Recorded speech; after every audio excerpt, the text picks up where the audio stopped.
السلام علیکم ورحمۃ اللہ وبرکاتہ۔ حامد و مصلی اما بعد، ناظرین محترم، میرا آج کا یہ کلپ صدقات کے فضائل کے بارے میں ہے کہ صدقات کے کیا کیا منافع ہیں اور صدقات کے کیا کیا فائدے ہیں۔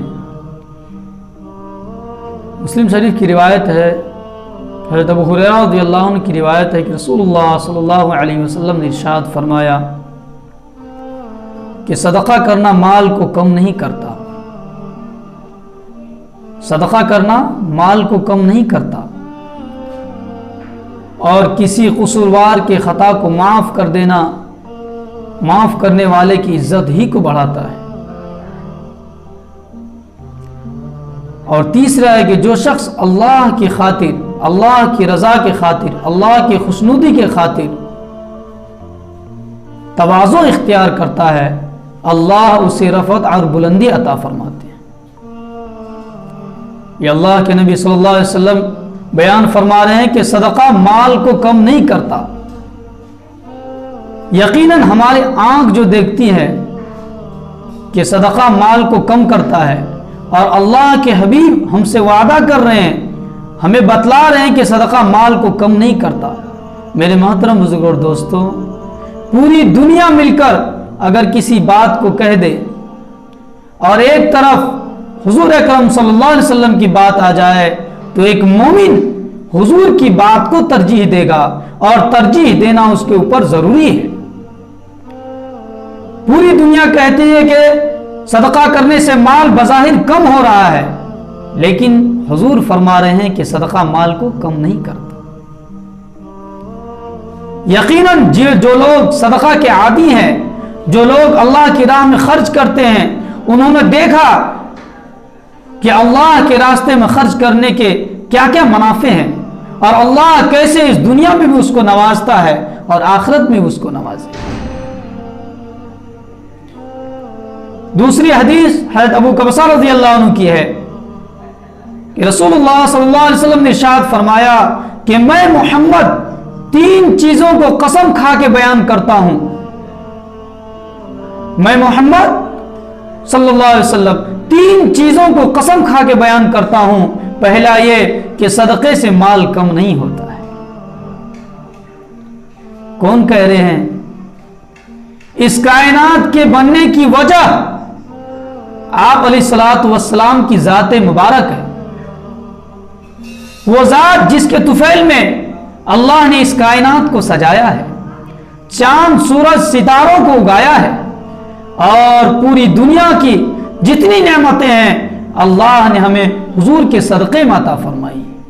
وہ نبی، اس نبی کا یہ ارشاد ہے کہ صدقہ مال کو کم نہیں کرتا ہے۔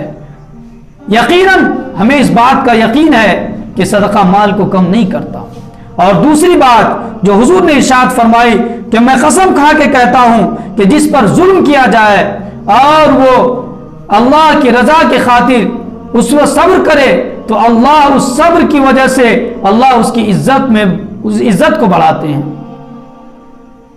جو اللہ کی رضا کی خاطر ظلم کو سہ لیتا ہے، صبر کر لیتا ہے، اللہ اس دنیا میں اس کو عزت عطا فرماتے ہیں۔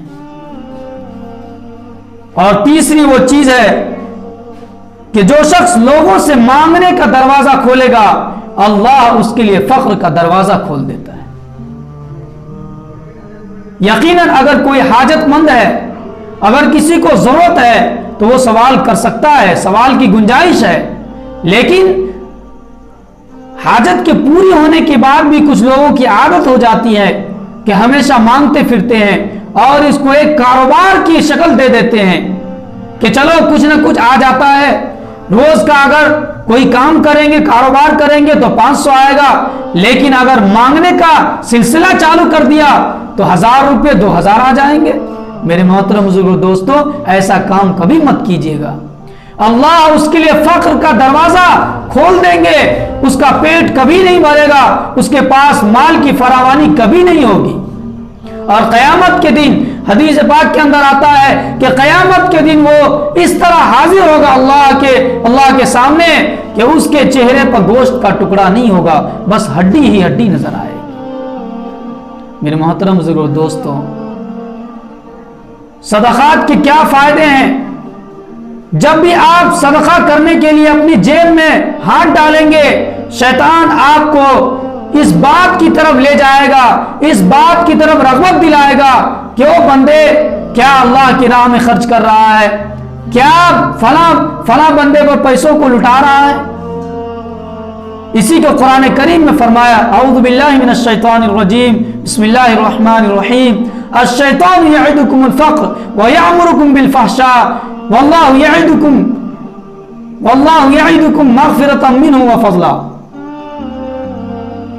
شیطان ہمیشہ فقر کا وعدہ کرتا ہے، فقر کو یاد دلاتا ہے اور بری باتوں کو حکم کرتا ہے، اور اللہ جل جلالہ ہم سے مغفرت کا وعدہ کرتے ہیں اور فضل کا وعدہ فرماتے ہیں۔ آدمی صدقہ کرتا ہے، اللہ اس کی مغفرت بھی کرتے ہیں اور اللہ اس کے لیے فضل کا وعدہ کرتے ہیں۔